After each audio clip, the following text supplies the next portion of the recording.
The devastation echoing through the luxurious halls of Forrester Creations is palpable as Daphne Rose Walton and her devoted husband, Carter Walton, grapple with a heartbreaking reality they never anticipated. Their beautiful journey toward parenthood, once filled with radiant hope and endless nursery planning, has violently crashed into the harsh, unforgiving diagnosis of early menopause and severe infertility. The sterile walls of Dr. Lee Finnegan's medical office offered no solace, only the cold, clinical truth that their traditional path to biological children has been abruptly and permanently severed. Daphne, a woman who has always exuded immense grace and professional strength, now finds herself drowning in an ocean of perceived inadequacy. The psychological torment of feeling as though she has fundamentally failed her husband is eating away at her spirit, casting a dark, suffocating shadow over their once idyllic marriage and leaving her paralyzed by grief. Carter Walton, a man whose steadfast loyalty and profound capacity for love have always been his defining traits, is desperately trying to be the unshakable bedrock Daphne needs during this crisis. He repeatedly and tenderly assures her that his love is not conditional upon her ability to bear children. Yet his comforting words seem to fall on deaf ears as Daphne's profound grief builds an impenetrable wall around her heart. Amidst this agonizing emotional storm, Steffy Forrester Finnegan steps up as a fierce, unwavering pillar of support for the grieving couple. Steffy, who intimately understands the profound complexities of motherhood and the fragility of life, offers a sturdy shoulder for Carter to lean on and a fiercely protective, empathetic embrace for Daphne. Steffy's unwavering presence provides a glimmer of stability, yet the lingering question remains whether Carter and Daphne can successfully navigate the treacherous waters of alternative family planning, such as adoption or surrogacy, without allowing their shared sorrow to permanently fracture their unbreakable bond. While one couple mourns the tragic loss of their envisioned future, another young romance has spectacularly imploded, leaving a toxic trail of bitterness and calculated rebounds in its wake. Will Spencer is a man entirely consumed by the agonizing ashes of his relationship with Electra Forrester. The beach house, once a sun-drenched sanctuary of young love, now feels like a haunted tomb echoing with the painful memories of Electra's final, furious departure. Electra has drawn a definitive, unyielding line in the sand, choosing the rigid loyalty of the Forrester dynasty over the volatile, secret-laden world of the Spencer heir. She has officially walked away, seeking immediate solace and emotional stability in the waiting arms of R.J. Forrester. R.J., seizing the ultimate opportunistic advantage, is more than willing to be the supportive shoulder Electra cries on, even going so far as to seek romantic wooing advice from his grandfather, Eric Forrester, to ensure he permanently secures Electra's wounded heart. Left completely shattered and drowning in a toxic cocktail of grief and despair, Will Spencer becomes the perfect, vulnerable prey for a predator disguised as a comforting friend. Melissa Dillon, whose sweet and unassuming facade has rapidly begun to crack under the weight of her own ambition, sees Electra's departure not as a tragedy, but as the ultimate strategic opening. Dillon has meticulously positioned herself as Will's sole confidant, eagerly listening to his woes while secretly orchestrating a ruthless romantic coup. The intimacy between them has been steadily escalating, transitioning from innocent comfort to a dangerously charged atmosphere. Wyatt Spencer, ever the observant and protective brother, is stunned to uncover the revelation that the mysterious Nancy Will has been spending all his time with is none other than Melissa Dillon. Wyatt immediately recognizes the explosive danger of this pairing, knowing full well that Dillon is Electra's former best friend and that this calculated rebound is a ticking time bomb waiting to detonate. The simmering tension between Will and Dillon finally reaches its boiling point within the secluded, emotionally charged walls of the beach house. What began as a supposedly innocent night of cuddling on the sofa rapidly deteriorates into a full-blown romantic entanglement. Driven by a desperate need to numb his searing pain and Dylan's highly calculated seduction, Will crosses the absolute point of no return, pulling Dylan into his bed and hitting the sheets in a night of passionate abandon. For Will, it is a tragic manifestation of his profound heartbreak, a misguided attempt to fill the gaping void left by Elektra's rejection. But for Melissa Dillon, it is a triumphant, monumental victory. She has successfully conquered the Spencer heir, securing her elevated status and ensuring that she is no longer just a background player in the endless Forrester-Spencer wars. Dillon is practically vibrating with the malicious anticipation of rubbing her newfound conquest directly in Elektra's face, setting the stage for a vicious, unyielding feud between the former friends. However, Melissa Dillon's grand victory lap is about to crash headfirst into the formidable, uncompromising wrath of Katie Logan Spencer. Katie, possessing the fierce, terrifying maternal instincts of a lioness protecting her cub, immediately senses the insidious, toxic nature of Will's new romantic interest. The very first interaction between Katie and Dillon is nothing short of a friction-filled, icy battle of wills. Katie's sharp intuition screams that Dillon is not the sweet, innocent girl she pretends to be, but rather a calculating opportunist seeking to elevate her own status by latching onto the Spencer wealth and legacy. Refusing to stand idle by while her emotionally vulnerable son is manipulated and used, Katie launches a covert, exhaustive investigation into Melissa Dillon's shadowy past, determined to unearth the skeletons hidden in her closet. As Katie relentlessly pokes around the dark corners of Dillon's history, she begins to unearth a series of disturbing, unsettling truths that validate her absolute worst suspicions.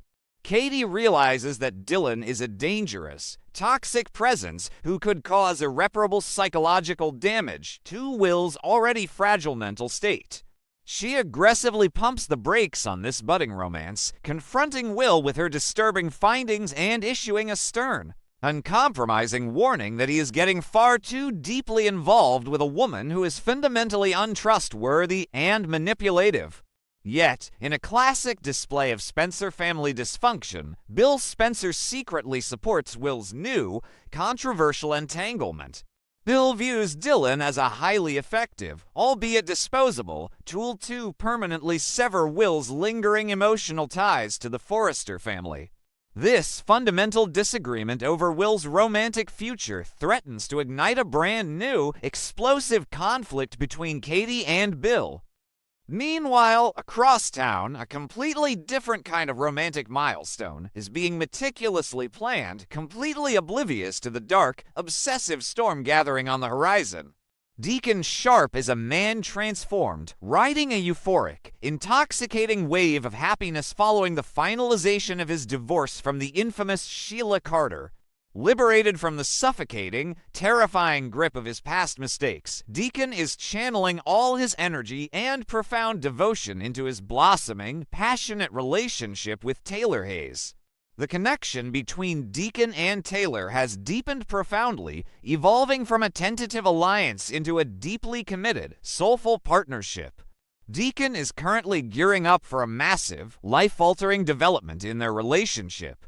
Whispers around Los Angeles suggest that he is either preparing to ask Taylor to move into a beautiful new home together or, even more shockingly, planning a grand, romantic marriage proposal to permanently solidify their future. Taylor Hayes, enveloped in the warm, intoxicating glow of Deacon's unconditional love, is blissfully enjoying this beautiful new chapter of her life. She genuinely believes that the horrific nightmare of Sheila Carter is finally, definitively over and that she can finally rest easy. However, Taylor's newfound sense of security is a dangerous, incredibly fragile illusion. Sheila Carter is not a woman who simply walks away and accepts defeat gracefully. As the joyous news of Deacon and Taylor's impending romantic milestone inevitably reaches Sheila's ears, it acts as a violent, irreversible catalyst, pushing her already fragile psyche straight over the edge of sanity. The mere thought of Taylor Hayes permanently replacing her, of Taylor living the joyous, domestic life that Sheila firmly believes is her divine right, ignites a blinding, psychotic fury within the villainess that threatens to burn the city to the ground. Sheila's desperate, unhinged need for connection and absolute control quickly pivots away from Deacon and focuses entirely on the one biological link she has left in this world, her son, John Finn Finnegan. Finn finds himself trapped in a suffocating, seemingly impossible dilemma. On one side is his biological mother, a woman who has committed unspeakable atrocities, but who now drops to her knees, weeping and begging for a tiny sliver of grace and a place in his life. On the other side is his fiercely protective, deeply traumatized wife, Steffy Forrester Finnegan. Steffy has issued a rigid, non-negotiable ultimatum. Finn must sever all ties with Sheila immediately and permanently, or risk the absolute destruction of their marriage. Steffy's severe PTSD from Sheila's past violence makes any compromise or supervised visitation utterly impossible and highly dangerous. Feeling as though he is suffocating under the crushing weight of these competing loyalties, Finn seeks the wise, uncompromising counsel of his adoptive mother, Dr. Lee Finnegan. In an emergency, highly emotionally charged meeting, Finn confesses his agonizing inner turmoil, admitting that he does not know how to shut Sheila out without causing her profound emotional pain.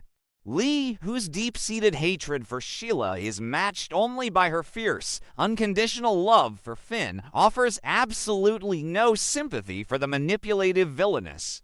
Lee drops a massive bombshell of her own, revealing that Sheila had already approached her for help, a pathetic plea that Lee coldly and rightfully rejected. Lee grabs Finn by the shoulders, looking deep into his conflicted eyes, and delivers a stern, unwavering directive. He must prioritize his marriage to Steffy above all else. Lee warns Finn that indulging Sheila's delusions, even for a fleeting moment, will invite catastrophic destruction into his home.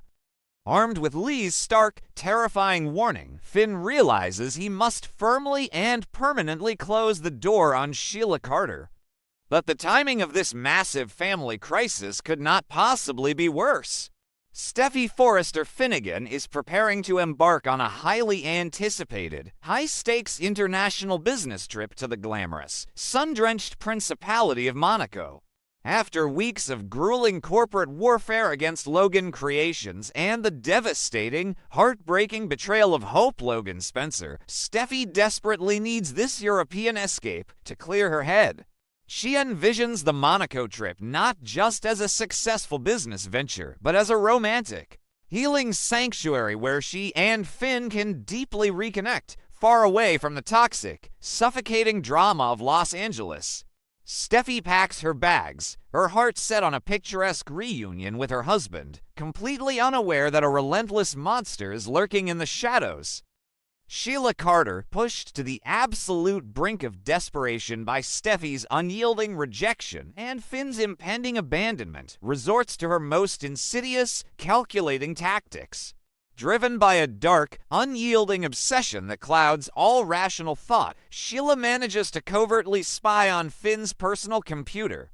Her eyes widen with a manic, terrifying gleam as she uncovers the confirmation details of Finn's travel itinerary.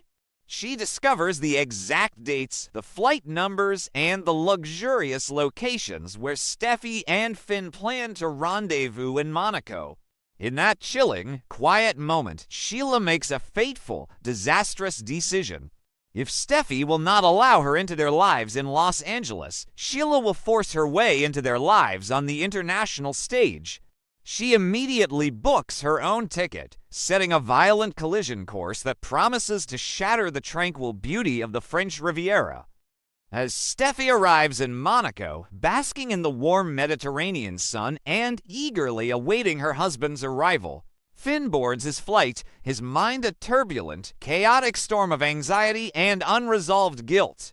The physical journey across the Atlantic soon terrifyingly mirrors his internal chaos. Finn's flight is suddenly rocked by severe, unexpected air turbulence. The violent, jarring shaking of the aircraft serves as a stark, ominous metaphor for the severe instability of his own life and the impending disaster awaiting him. As the plane drops and shudders violently, Finn is forced to confront his deepest, darkest fears about his marriage, his biological mother, and the impossible choices he has made. He prays for a safe landing, blissfully unaware that the true turbulence is not in the skies, but waiting for him on the ground in Monaco. The glamorous, sun-drenched beaches of Monaco are about to become the breathtaking backdrop for one of the most explosive volcanic confrontations in Forrester family history.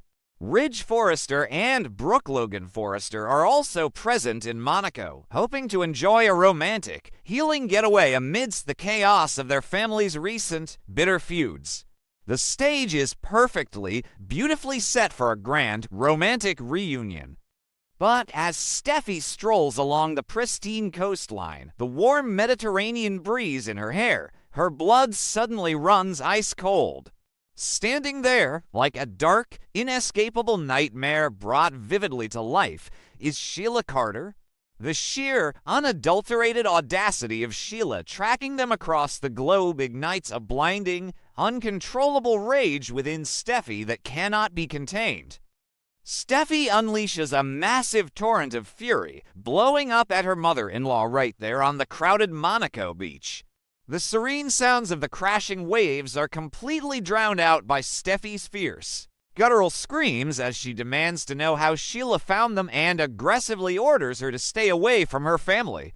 Steffy's PTSD flares with terrifying, paralyzing intensity, her mind flashing back to the dark alleyway where Sheila callously left her and Finn to bleed out and die. Ridge and Brooke, hearing the violent commotion, rush to the scene in a panic, their own romantic escape, instantly derailed by the horrifying reality that Sheila Carter has successfully infiltrated their safe haven. The confrontation is raw, visceral, and incredibly dangerous, with Steffy pushing Sheila to the absolute limit of human endurance. However, Sheila Carter's twisted, deeply damaged mind operates on a completely different frequency than the rest of humanity. She does not see Steffy's blinding rage as a deterrent. Rather, she sees the chaos of Monaco as the ultimate, twisted opportunity to prove her worth. Speculation is running rampant that Sheila is not just there to stalk them, but to orchestrate a highly calculated, incredibly dangerous scenario. If danger were to suddenly erupt, perhaps a staged, life-threatening accident or a sudden threat on the treacherous cliffs of Monaco, and Sheila were to miraculously step in and save Steffy from a grim, fatal fate, it could change the entire dynamic. Sheila firmly believes that playing the hero, even if she has to manufacture the deadly crisis herself, is the only conceivable way to force Steffy to grant her family acceptance. It is a desperate, psychotic gamble that puts everyone's lives in severe jeopardy. As the dust eventually settles on the explosive, heart-stopping Monaco drama, the emotional fallout will be absolutely staggering. Finn, having barely survived the terrifying turbulence of his flight, will touch down only to find his wife in a state of sheer panic, fury, and potential physical danger. The events that unfold on the French Riviera will either permanently destroy the fragile Sin marriage or forge it into something truly unbreakable. Amidst the terrifying chaos and the lingering, suffocating threat of Sheila's machinations, there are hopeful whispers that Finn and Steffy will seek ultimate refuge in the sacred, historic walls of a beautiful Monaco church. In a desperate, beautiful bid to reclaim their love and solidify their bond against the darkness, they may decide to renew their vows, standing united against the world. But with Sheila Carter still lurking in the shadows, delusionally believing she has finally earned her place, the true nightmare for the Forrester and Finnegan families may have only just begun.